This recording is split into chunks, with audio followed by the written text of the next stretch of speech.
There's been rumours going around for quite a while that Kim Kardashian ruined this man's life, and many believe that he was just a troll up until literally the other day. We had featured on a podcast and had exposed everything that had happened and just how Kim ruined his life. David, the creator of the apps Sensagram and Kimoji, had spoken out and revealed how Kim Kardashian literally stole his apps. Kim pretty much invited David and his business partner to Calabasas back in 2014 to see if they could all go into business together. He had to sign an NDA before entering the meeting room with Kim and Chris, and had basically said where everything went wrong was that his business partner got all excited after the meeting and had texted and told someone that they were going to be working with Kim, and those people he'd told got jealous and ended up showing screenshots of those messages to Kim's team, which then prevented them both from working together. Now, David exposed all the receipts on his website, KimKardashianRuinedMyLife.com, which showed all this, and how Kim's lawyers threatened to sue him and his business partner for $5 million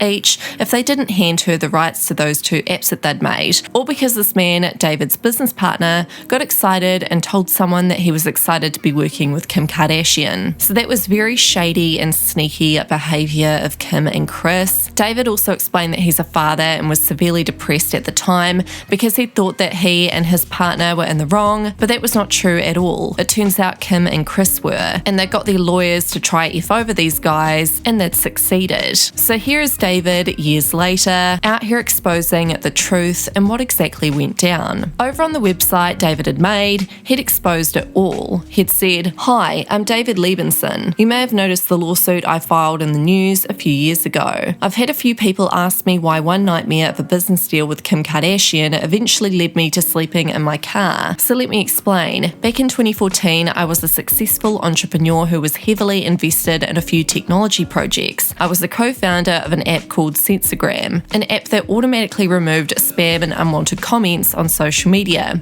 This app was being used by thousands of users, including Kim Kardashian herself. Kim's friend Jonathan Cheban reached out to me and my partners and told us that Kim was interested in partnering on our already running app. We flew to Calabasas and had a meeting with her and her mother, Kris Jenner. Our team pitched them on a new project we created just for Kim called Kimoji. Kim and her team agreed to be equal partners on Kimoji and split Sensagram at 60-40%. Everyone was excited after this meeting, and Kim's team verbally agreed to sign off on both projects, with pending net contracts to come. Unfortunately, after we left, things took a turn for the worse. Kim called us and asked if our team had filed a trademark and told us that her team would file it for us. Sadly, that never happened. Kim's team filed the trademark behind our back and cut us out of the deal completely. Her lawyer threatened to sue us each for $5 million if we didn't hand over the trademark for Kimoji and give her the rights to use proprietary IP for a comment control project, claiming that one of our partners violated her privacy. At the time, we were young businessmen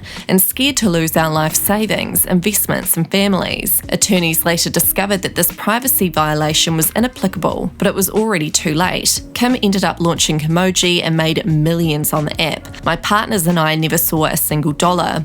All we saw was billboard after billboard, article after article, praising the Kardashian family for being so business savvy. Seeing the empire grow more and more each year has been triggering, as this family is impossible to avoid in this Kardashian-infested world. I lost all the money I invested in the patent and wasted hundreds of thousands on legal fees. The situation leveled me financially, and I was never able to get back on the trajectory I was on prior to dealing with Kim and Chris. I'm currently sacrificing a comfortable living situation to sleep in my car while working 3 jobs to spread my message. I've never stopped thinking about what I could do to hold them accountable and get my life back. I've decided it's time for me to finally share the story that's been eating me alive for years and hopefully find a light at the end of the tunnel. Later, I filed a lawsuit that was mishandled by my ex-attorney, who added this case to his bio on his website, even though there was never a resolution. At the end of the lawsuit, the Kardashian team had the option to hit me with $400,000 in legal fees from arbitration that I was never a part of. They used this as a threat for me to keep my mouth shut. Shut up or we'll take all your assets and garnish your wages. Now that I'm living in my car, I have nothing to lose.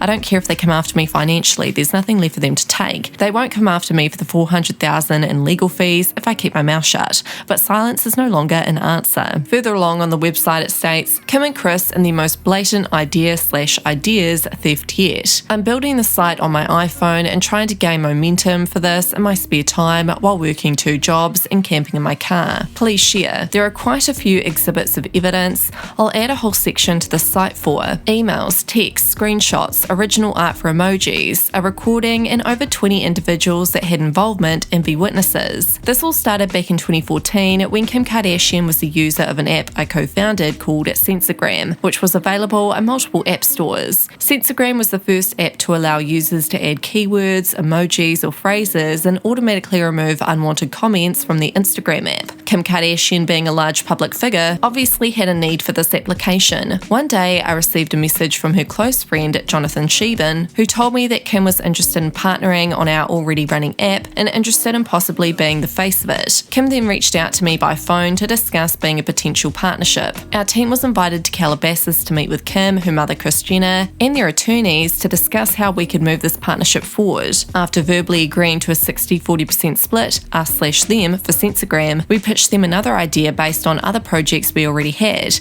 That idea was Kimoji. Kim and her mother loved the idea and verbally agreed to go 50-50 partnership with our team on this project. Everyone was ready to move forward until things took a turn. One day, Kim called and asked if we had filed the trademark for Kimoji. Since it was her likeness, we wanted to wait and file it with her team. Also, because we were equal partners with her camp on this project, Kim told us that her team would file the trademark and take care of it. A few weeks later, we received a phone call from Kim asking us who was sharing private information about her. My partner at the time had texted a friend and said that he was excited that he was about to partner with her dream girl, Kim Kardashian. This screenshot ended up being sent back to Kim's camp, and their lawyers said we invaded her personal privacy. We received a letter from her lawyer, Martin Singer, threatening to sue one of us for $5 million if we did not hand over the trademark to Kimoji and the propriety IP for our app Sensagram. We were young businessmen and had never dealt with this kind of threat before. At the time, we were not sure what screenshot was leaked and didn't know what privacy violation they were referring to. This ultimately scared my 2 partners who signed the release for Kim to be able to use the Kimoji with full ownership and be able to start her own comment control project. This interfered with the patent we had already filed.